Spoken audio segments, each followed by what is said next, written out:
Quando os ponteiros se encontram e que nós ouvimos as 12 badaladas.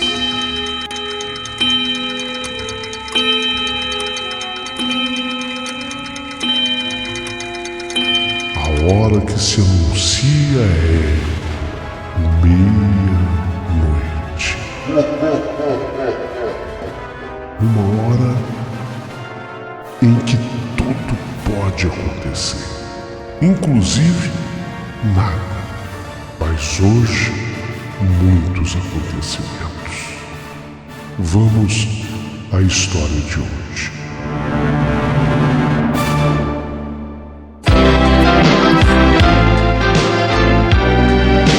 Rádio Emoção. Paulinho Boa Pessoa. A verdade de cada um.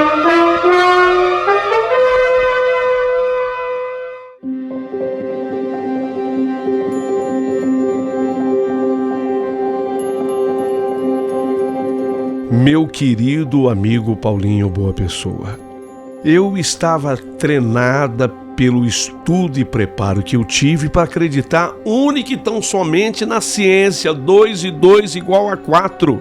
E eu não acreditava em nada fora disso.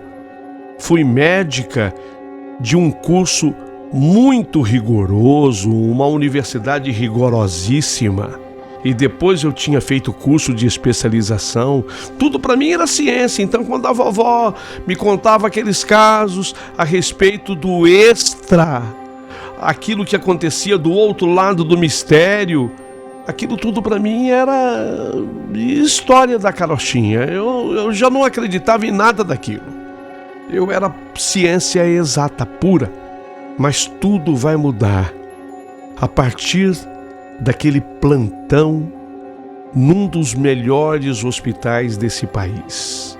Sim, eu, doutora Leila, eu estava de plantão num hospital público municipal dos mais afamados do Brasil. O hospital para o qual eu trabalhava, ele é de status até internacional no atendimento. A fama desse hospital correu não apenas município, mas correu todo o estado e o Brasil inteiro. Eu fazia parte de uma equipe muito respeitada. Dr. Onofre era o dono de uma grande equipe que trabalhava em 3 horários diferentes, a equipe do Dr. Onofre naquele hospital público municipal. Durante a semana inteira, os períodos da manhã, às vezes numa semana, o outro período da tarde e o outro período noturno. O que, embora assim à primeira vista não pareça, mas desorganiza o cérebro de qualquer um. Para piorar o fato, é que o pronto-socorro deste dito hospital municipal vivia lotado. Pronto-socorro lotado. A clínica socorrista lotada. Aquilo integrava a escala de rodízio do grupo responsável pela triagem, ou seja, a triagem por peneirar os pacientes, separando o que era considerado caso de emergência de fato daqueles que não eram, sendo estes últimos encaminhados ao serviço de ambulatório. O que era urgente. O que não era tão urgente ia para o trabalho, serviço de ambulatório. Eu estava exatamente assim jogado às feras. Por quê? Porque aquele paciente que procurava aquele hospital municipal, sabedor da boa fama do hospital, ele tinha certeza que ali o problema dele seria resolvido. Então, corria-se a boca pequena, e já não era mais boca pequena, era boca grande mesmo. Todo paciente que tivesse um problema tinha que procurar aquele hospital. Era o melhor. Era considerado o melhor. Se você cair naquele hospital, teu problema está resolvido. A equipe médica de lá é muito boa e lá tem equipamento tecnológico para isso. E era verdade. Só que nem todos os casos deveriam entrar pela emergência. Nós tínhamos que encaminhar muita gente para o ambulatório. E aí o atendimento nem sempre é imediato. E isso causava grande confusão, porque o hospital era muito bem afamado, talvez o de melhor serviço de emergência de toda a América do Sul. Os pacientes sabiam disso, ou pelo menos pressentiam esse status. Chegar lá, certo de que seu caso seria de emergência e ser enviado para um ambulatório, nem sempre era aceito pelas pessoas, não. Por mais que os médicos estivessem assim bem fundamentados para resolver aquilo. Olha, caso o senhor não é de emergência, eu vou encaminhar o senhor para o ambulatório. Ah, não, porque a senhora não vai fazer isso comigo. Não, porque a senhora não vai fazer isso comigo. Eu não vou permitir que a senhora faça isso comigo. E muitas vezes ficava na conversa, mas noutras vezes as pessoas eram agressivas e se tornavam até perigosas. E qual era a solução para se proteger e proteger o infeliz socorrista de plantão que caísse na imprudência de contrariar o equivocado paciente? Seguranças, que às vezes tinham que pedir até reforço para a polícia militar, porque não era incomum, não, a coisa fica preta. Os pacientes ficavam agressivos, porque cismavam de que eles eram caso de emergência e queriam ser atendidos pelo médico socorrista com perfeito conhecimento da sua causa e não queriam saber de ser atendido no serviço de ambulatório de jeito nenhum. Não, doutora, a senhora não pode fazer isso comigo. Num desses dias, no meu trabalho rotineiro, eu, doutora Leila, recebi um cidadão que estava alarmado. Aquele cidadão estava alarmado. Ele reclamava de um sangramento no nariz e ele exigia ser atendido na emergência por um médico otorrino, especialista em nariz, ouvido e garganta. E ele queria ser internado porque ele estava com sangramento nas narinas. Como era da minha prática, eu peguei o cidadão, fui eu que atendi o cidadão, fiz um exame bastante detalhado nele, mas honestamente eu não constatei, com toda a minha experiência de médica, atendente ali naquele pronto-socorro, médica clínica geral, eu não constatei assim naquele paciente nenhuma normalidade. Noutras palavras, o cidadão não apresentava naquele momento nenhum sangramento pelo nariz.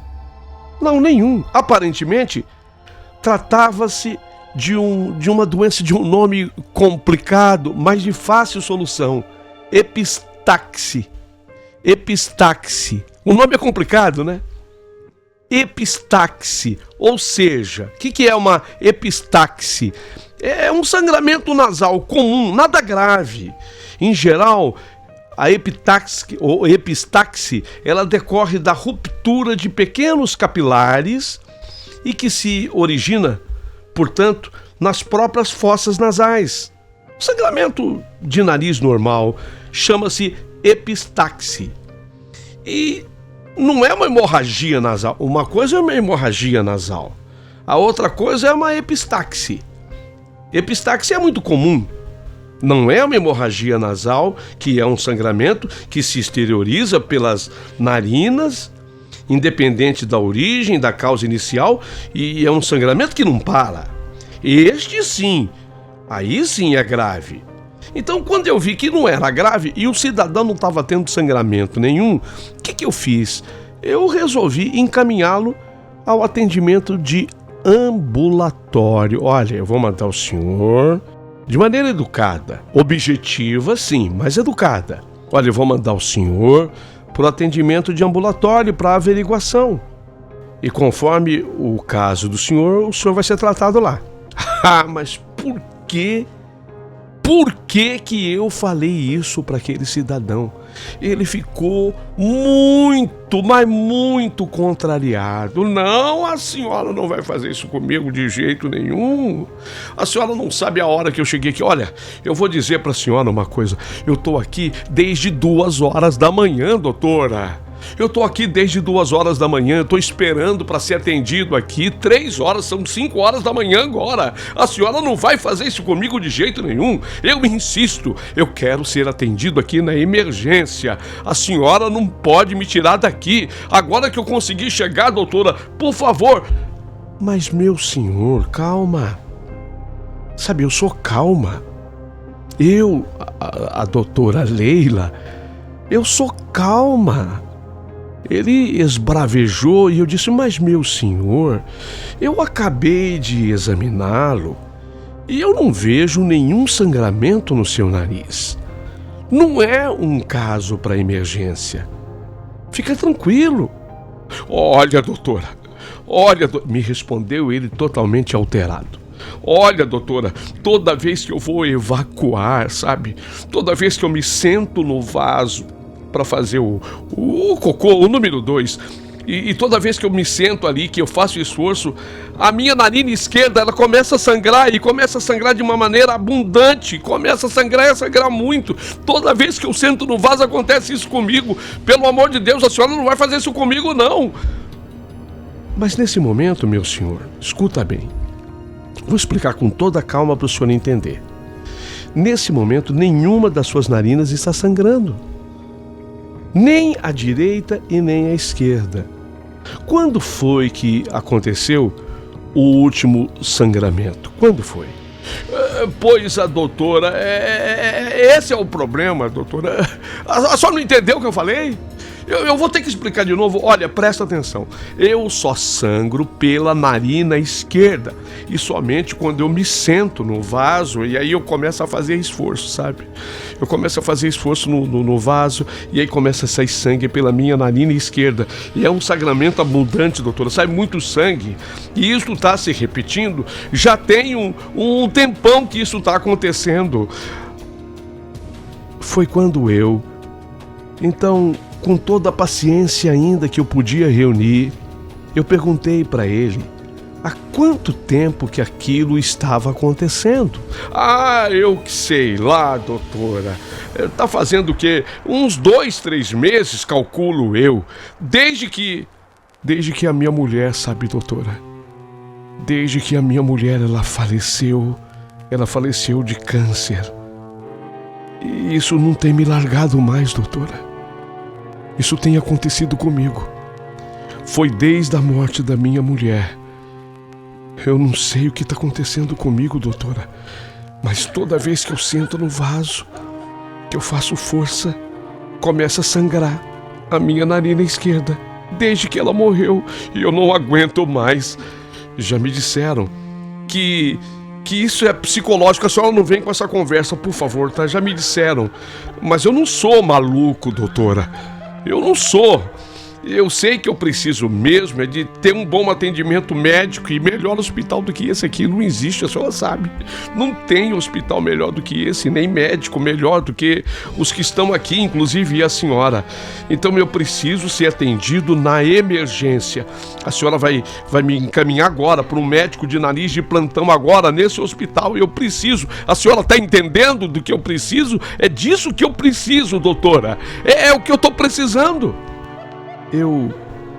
Eu mais uma vez suspirei para manter a minha calma e para reunir mais forças e mais paciência. E aí eu tentei explicar novamente para o paciente. Olha, meu senhor, deixa eu explicar. Nós só estamos permitindo que subam para a emergência os pacientes que realmente estejam precisando desse tipo de atendimento. Não é o seu caso, definitivamente não é o seu caso. Nesse momento, o senhor está perfeitamente bem, não tem sangramento nenhum. Portanto, o seu caso realmente não é de emergência. É isso que o senhor precisa saber. Mas o cidadão, percebendo que ele não conseguiria mesmo ser atendido na emergência, o paciente foi tomado de fúria e ele partiu para cima de mim aos berros. Como é que é, doutora? Como é que é, doutora? Como é que a senhora está falando comigo, doutora? Como ousas impedir que eu seja atendido por um médico da emergência desse hospital? Doutor, eu pago os meus impostos, eu pago o seu salário. Quem paga o salário da senhora aqui sou eu. Eu quero ser atendido na emergência e quero ser atendido agora. Agora mesmo. Eu não arredo o pé daqui. Se eu não for atendido, eu não arredo o pé daqui. De jeito nenhum, a senhora está me entendendo? Apesar daqueles gritos que ecoavam por todo o hospital, isso 5 horas da manhã, eu ainda tentei, sabe? Mantendo a calma, a convencê-lo, com a maior calma que eu pudesse improvisar. Expliquei para ele que o médico responsável pela equipe havia dado ordens expressas, o Dr. Onofre, é o chefe da nossa equipe. As ordens são expressas, no sentido de só deixar subir pacientes graves. O senhor sabe o que é um paciente grave? É um baleado, um acidentado de qualquer tipo, uma pessoa que esteja infartada, a vítima de um edema agudo do pulmão, uma pessoa que esteja tendo um AVC, que é um derrame cerebral. Não é o caso do senhor. O senhor me desculpe. Continuei eu pacientemente, mas eu já o examinei detalhadamente, cuidadosamente. E nesse momento o senhor não está tendo sangramento de nenhuma das narinas. Seu coração, ó aqui, ritmo normal. Sua pressão, 12/8. Normalíssima, a pressão arterial de menino. O seu caso pode ser atendido tranquilamente no ambulatório do otorrino. Basta marcar com antecedência pelo telefone. Esse aqui, ó, é o telefone que o senhor vai ligar. Anota aí. Esse aqui que tá na parede. Anota aí. E aí o senhor marca. Ah, doutora, a senhora tá me achando com cara de palhaço, né? Se eu ligar nesse número aí, doutora, eu não vou ser atendido aqui nesse hospital do jeito que eu quero, mas nem num período de 6 meses. E a senhora não entendeu o que eu falei? Toda vez que eu vou fazer cocô, o número 2, que eu faço força, a minha narina esquerda sangra? Olha, eu só sei dizer que o paciente entrou numa crise de agressividade, de botar medo nessas alturas em todo mundo que estava no hospital. O segurança, o Zé, conhecido como Zé Chulapa, só para se ter uma ideia da altura e da largura do vivente, o apelido dele era Zé Chulapa, preparou-se para agir apenas aguardando o desenrolar do conflito ou uma simples ordem minha. Embora fora de si, o cidadão guardava ainda uma pequena reserva de juízo, e ao perceber aquele armário humano, ele foi se convencendo de que eu era irredutível. Eu, doutora Leila, era irredutível. E aí, ele vendo que não tinha outro jeito, o cidadão esbravejou com um pouco mais e recuou. Mas nesse gesto, ele tentou arrancar o meu crachá de identificação funcional, onde estava escrito o meu nome, o meu nome, doutora Leila, socorrista, estava no crachá. Ele tentou arrancar de mim. Apesar de surpreendida, eu não deixei que ele tocasse no crachá. Eu fui mais esperta do que o cidadão. E aí eu falei para ele: olha aqui, meu senhor, se o senhor quiser anotar os meus dados, tudo bem, é seu direito, mas não tente mais, viu, arrancar o meu crachá. O senhor pode ler tudo, anotar tudo se quiser, mas arrancar o meu crachá não. O cidadão sorriu com alguma malícia e pediu a mim apenas que eu ditasse a ele os dados, os meus dados. Tirou do bolso dele um lápis. Eu notei que ele tinha também uma caneta, mas ele fez questão de utilizar o lápis. Até aí eu não sabia por quê. Eu era uma médica. Eu sempre fui interessado na ciência. Prestem atenção. O cidadão tinha uma caneta, mas ele fez questão de utilizar um lápis. E anotou todos os meus dados à medida em que eu ditava para ele. Comecei a ditar o meu nome, o número da minha funcional. Falei meu telefone, mas ele não anotou. O telefone ele não anotou. Só anotou as outras informações. Já saindo dali, ele já estava indo embora, ele vociferou em alto, bom som para quem quisesse escutar.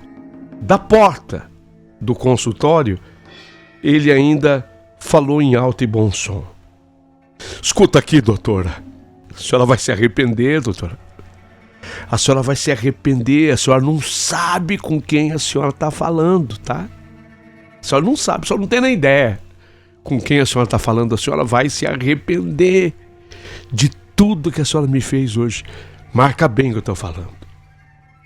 Eu apenas olhei pro Zé Chulapa, o segurança, o qual esperava ver em atitude pronta para expulsar do hospital desaforado, mas eu até me surpreendi com o que vi. O segurança, o Zé Chulapa, ele estava assustado. Ué, o Zé Chulapa assustado não era comum. Ele era o segurança mais corajoso dali, o do maior corpanzil, assustado, encolhido num canto, como se fosse ele, Chulapa, o homem a ser expulso, e aquele era o nosso segurança maior, o grandalhão. Uma vez o homenzinho fora do hospital, tudo continuou a fluir normalmente e as coisas voltaram à movimentada rotina, que aliás põe movimentada rotina nisso. Aquele hospital que recebia de gente era uma grandeza. Terminado o meu plantão, eu voltei para casa normalmente. Quando eu cheguei em casa, tinha trabalhado a noite inteira. Se tinha uma coisa que eu gostava de fazer na minha casa, era a tal da necessidade. Eu precisei utilizar o vaso sanitário antes do banho. Era a minha rotina. Então eu voltava para casa, eu passava pelo vaso sanitário, depois tomava um banho e aí eu deitava para dormir, para descansar. Quando eu sentei no vaso sanitário, que eu fiz força para evacuar, como qualquer ser vivente faz, eu notei que alguma coisa escorria do meu nariz. Chamei o meu marido, que também é médico. Eu chamei por ele. Ô Walter, dá um pulinho aqui. Chamei o meu esposo, abrindo ligeiramente a porta, enquanto me aguardava. Ao chegar à porta do banheiro, o meu marido então constatou aquilo que na verdade eu já tinha constatado, que eu sangrava abundantemente por uma das minhas narinas. Justamente a minha narina esquerda estava correndo sangue pela minha narina esquerda. E foi na medida em que eu fiz força para evacuar. Foi o que o Walter constatou. Nossa, você está sangrando muito pela narina esquerda. O que aconteceu, Leila? Eu contei para ele tudo que tinha acontecido lá no ambiente do hospital. Nada para mim era estranho. Era uma coisa que normalmente acontecia daquele jeito. Só que, desta vez, eu estava tendo a mesma coisa da qual me reclamara o paciente. E realmente era estranho. Realmente era muito estranho. Eu até aventei a possibilidade de uma sugestão do meu cérebro muito bem implantada, mesmo sem querer, por aquele desagradável paciente, aliada ao meu estresse daquele dia que foi puxado, rotina. Eu até concordei com esta posição do meu marido, porque ele também estava falando: isso é alguma coisa que você sugestionou para o teu cérebro. Diante de tudo que você me expôs, isso não vai acontecer mais, meu amor. Não vai acontecer mais. Então, eu segui com a minha rotina. O sangramento parou logo após o banho. Fui me deitar, descansar. e fui assistir depois um pouquinho de televisão para me distrair. Mas acontece que começou a ser repetitivo demais, porque toda vez que eu me sentava no vaso e fazia força para evacuar, toda vez, o mínimo esforço que eu fizesse, eu até me preocupava, sabe, em não fazer grande esforço. Eu até andei, sabe, tomando uns laxantes que eu conhecia para fazer o menor esforço possível, mas toda vez que eu sentava no vaso sanitário, eu começava a sangrar pela minha narina esquerda.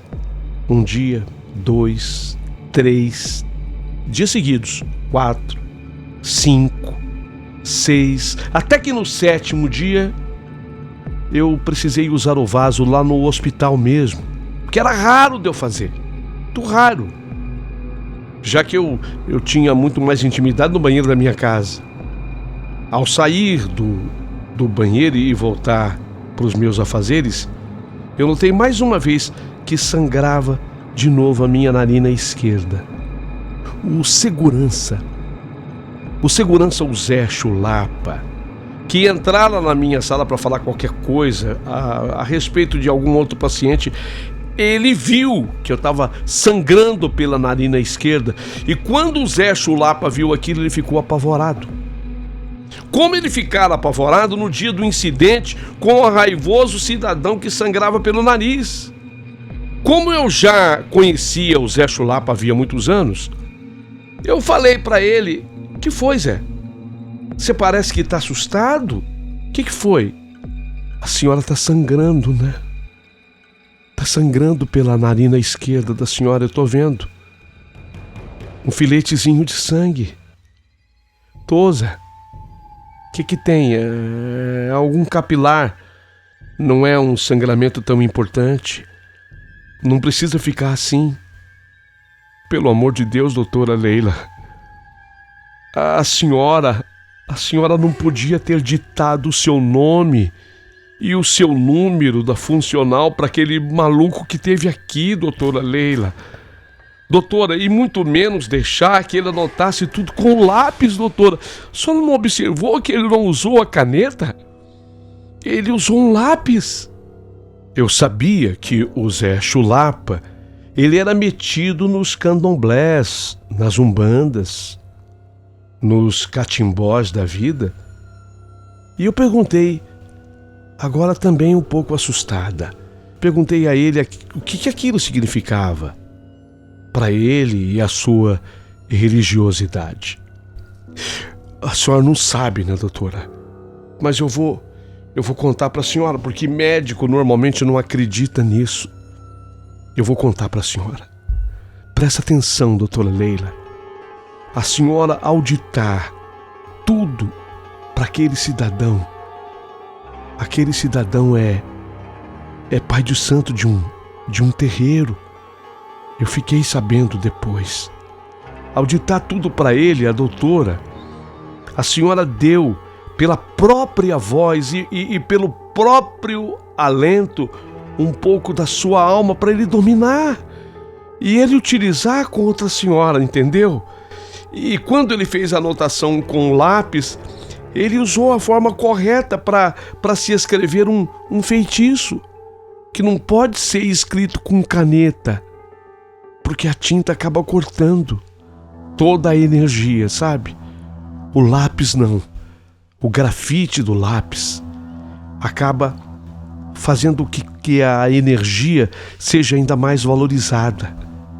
É como se fosse um combustível para a energia negativa. A senhora entende? Foi por isso que eu fiquei todo assustado aquele dia. Foi aí que eu parei para pensar nas histórias que a minha avó contava. Eu olhei para o Zé Chulapa e pela primeira vez na minha vida, vendo o que me acontecia há mais de 7 dias, eu entendi que não podia ser uma coincidência. E eu entendi mais de que aquilo não poderia ser uma sugestão cerebral. Não era. Porque, sinceramente, eu não fiquei preocupada com o que dissera o homem. No entanto, eu estava sendo vítima de algo sobrenatural. eu pedi uma ajuda. Zé, e de que forma você pode me ajudar? De que forma você pode me ajudar? Ato contínuo, Zé Chulapa pediu para sair durante uma meia hora antes, ao cabo da qual voltou dizendo que ele foi à igreja mais próxima fazer as suas rezas. E na volta, o Zé trouxe uma vela de 7 dias e recomendou a mim que eu acendesse aquela vela de 7 dias em casa, num lugar seguro, e que todos os dias eu orasse para o meu anjo da guarda, pedindo a sua proteção, antes mesmo de ir para o trabalho, antes de eu ir para o hospital. Foi impressionante. Foi impressionante. Porque naquele dia, depois que eu acendi a vela e fiz as primeiras orações, eu tive vontade de ir ao banheiro. E já naquele dia, eu não sangrei mais pelo nariz. Eu usei o vaso e não sangrei mais pelo nariz. E de lá para cá, eu nunca mais tive nenhum episódio de sangramento nasal. Fui conversar com o Zé e agradecer ao Zé Chulapa por todas as providências tomadas. Falei para ele que de muito tinha valido as rezas e a vela de 7 dias que ele havia comprado para mim. Procurei, a partir dali, ficar muito mais atenta a certas vulnerabilidades. São vulnerabilidades psicológicas, não mais do que isso.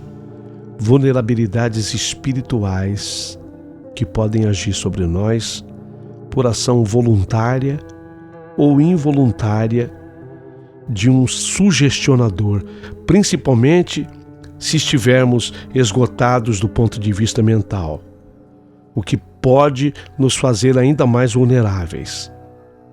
Mas por via das dúvidas, eu deixei aquela vela queimar pelos 7 dias inteiros. Aceitei do Zé Chulapa um patuá que ele mandou fazer para mim e que eu não me apartasse dele.